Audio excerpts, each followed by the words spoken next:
Extracts from the 18th chapter of the Bhagavad Gita, the Supreme Secret. The message of the Gita, the secret of action, so might we summarize the message of the Gita, the word of its divine teacher, is one with the secret of all life and existence. Existence is not merely a machinery of nature, a wheel of law in which the soul is entangled for a moment or for ages. It is a constant manifestation of the Spirit. Life is not for the sake of life alone, but for God, and the living soul of man is an eternal portion of the Godhead.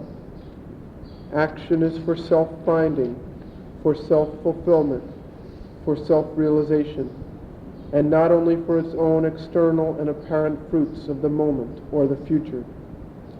There is an inner law and meaning of all things dependent on the Supreme, as well as the manifested nature of the Self. The true truth of works lies there, and can be represented only incidentally, imperfectly, and disguised by ignorance in the outer appearances of the mind and its action. The supreme, the faultless, largest law of action is therefore to find out the truth of your own highest and inmost existence, and live in it, and not to follow any outer standard and dharma. All life and action must be till then an imperfection, a difficulty, a struggle, and a problem. It is only by discovering your true self and living according to its true truth, its real reality, that the problem can be finally solved, the difficulty and struggle overpassed, and your doings perfected in the security of the discovered self and spirit turned into a divinely authentic action. Know then yourself. Know your true self to be God, and one with the self of all others. Know yourself to be a portion of God. Live in what you know. Live in the self. Live in your supreme spiritual nature. Be united with God and God-like. Offer first all your actions as a sacrifice to the highest and the one in you, and to the highest and the one in the world. Deliver last all you are and do into his hands for the supreme and universal Spirit to do through you his own will and works in the world.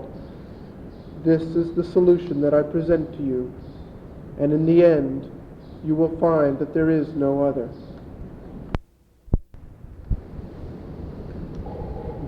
स्वे स्वे कर्मण्यभिरतः संसिद्धिं लभते नरः स्वकर्मनिरतः सिद्धिं यथा विन्दति तच्छृणु यतः प्रवृत्तिर्भूतानां येन सर्वमिदं ततं स्वकर्मणा तमभ्यर्च्य सिद्धिं विन्दति मानवः श्रेयान् स्वधर्मो विगुणः परधर्मात् स्वनुष्ठितात् स्वभावनियतं कर्म कुर्वन्नाप्नोति किल्बिषम् सहजं कर्म कौन्तेय सदोषमपि न त्यजेत् सर्वारम्भा हि दोषेण धूमेनाग्निरिवावृताः असक्तबुद्धिः सर्वत्र जितात्मा विगतस्पृहः नैष्कर्म्यसिद्धिं परमां सन्न्यासेनाधिगच्छति सिद्धिं प्राप्तो यथा ब्रह्म तथाप्नोति निबोध मे समासेनैव कौन्तेय निष्ठा ज्ञानस्य या परा बुद्ध्या विशुद्धया युक्तो धृत्यात्मानं नियम्य च शब्दादीन् विषयांस् त्यक्त्वा रागद्वेषौ विदस्य च विविक्तसेवी लघ्वाशी यतवाक्कायमानसः ध्यानयोगपरो नित्यं वैराग्यं समुपाश्रितः अहङ्कारं बलं दर्पं कामं क्रोधं परिग्रहं विमुच्य निर्ममः शान्तो ब्रह्मभूयाय कल्पते ब्रह्मभूतः प्रसन्नात्मा न शोचति न काङ्क्षति समः सर्वेषु भूतेषु मद्भक्तिं लभते परां भक्त्या मामभिजानाति यावान् यश्चास्मि तत्त्वतः ततो मां तत्त्वतो ज्ञात्वा विशते तदनन्तरं सर्वकर्माण्यपि सदा कुर्वाणो मद्व्यपाश्रयः मत्प्रसादादवाप्नोति शाश्वतं पदमव्ययम् चेतसा सर्वकर्माणि मयि सन्न्यस्य मत्परः बुद्धियोगमुपाश्रित्य मच्चित्तः सततं भव मच्चित्तः सर्वदुर्गाणि मत्प्रसादात् तरिष्यसि अथ चेत्त्वमहङ्कारान्न श्रोष्यसि विनङ्क्ष्यसि यदहङ्कारमाश्रित्य न योत्स्य इति मन्यसे मिथ्यैष व्यवसायस्ते प्रकृतिस्त्वां नियोक्ष्यति स्वभावजेन कौन्तेय निबद्धस्वेन कर्मणा कर्तुं नेच्छसि यन्मोहात् करिष्यस्य वशोऽपि तत् ईश्वरः सर्वभूतानां हृद्देशेऽर्जुन तिष्ठति भ्रामयन् सर्वभूतानि यन्त्रारूढानि मायया तमेव शरणं गच्छ सर्वभावेन भारत तत्प्रसादात् परां शान्तिं स्थानं प्राप्स्यसि शाश्वतम् इति ते ज्ञानमाख्यातं गुह्याद् गुह्यतरं मया विमृश्यैतदशेषेण यथेच्छसि तथा कुरु सर्वगुह्यतमं भूयः शृणु मे परमं वचः इष्टोऽसि मे दृढमिति ततो वक्ष्यामि ते हितं मन्मना भव मद्भक्तो मद्याजी मां नमस्कुरु मामे वैष्यसि सत्यन्ते प्रतिजाने प्रियोऽसि मे सर्वधर्मान् परित्यज्य मामेकं शरणं व्रज अहं त्वां सर्वपापेभ्यो मोक्षयिष्यामि मा शुचः.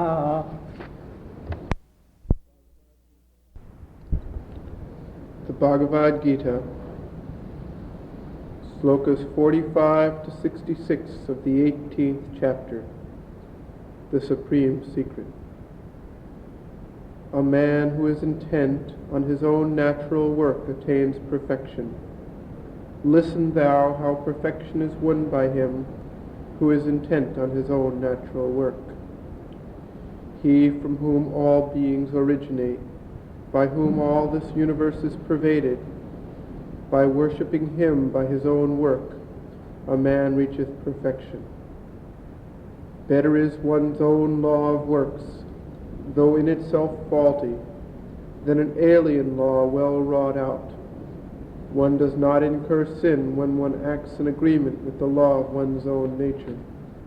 The inborn work, O son of Kunti, though defective, ought not to be abandoned. All actions in the three gunas indeed are clouded by defects, as fire by smoke. An understanding without attachment in all things, a soul self-conquered and empty of desire, man attains by renunciation a supreme perfection of Naishkarmya. How, having attained this perfection, one thus attains to the Brahman, hear from me, O son of Kunti, that which is the supreme concentrated direction of the knowledge. Uniting the purified intelligence with the pure spiritual substance in us, controlling the whole being by firm and steady will, having renounced sound and the other objects of the senses, withdrawing from all liking and disliking, resorting to impersonal solitude, abstemious, speech, body, and mind controlled, constantly united with the inmost self by meditation, completely giving up desire and attachment, having put away egoism, violence, arrogance, desire, wrath, the sense and instinct of possession, free from all I-ness and my-ness, calm and luminously impassive, one is fit to become the Brahman. When one has become the Brahman, when one, serene in the self, neither grieves nor desires, when one is equal to all beings, then one gets the supreme love and devotion to me. By devotion he comes to know me, who and how much I am, and in all the reality and principles of my being. Having thus known me, he entereth into that Purushottama. And by doing also all actions always lodged in me, he attains by my grace the eternal and imperishable status.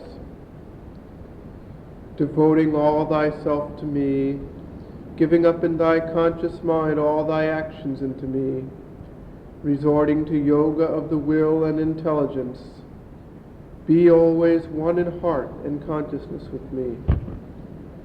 If thou art one in heart and consciousness with me at all times, then by my grace thou shalt pass safe through all difficult and perilous passages.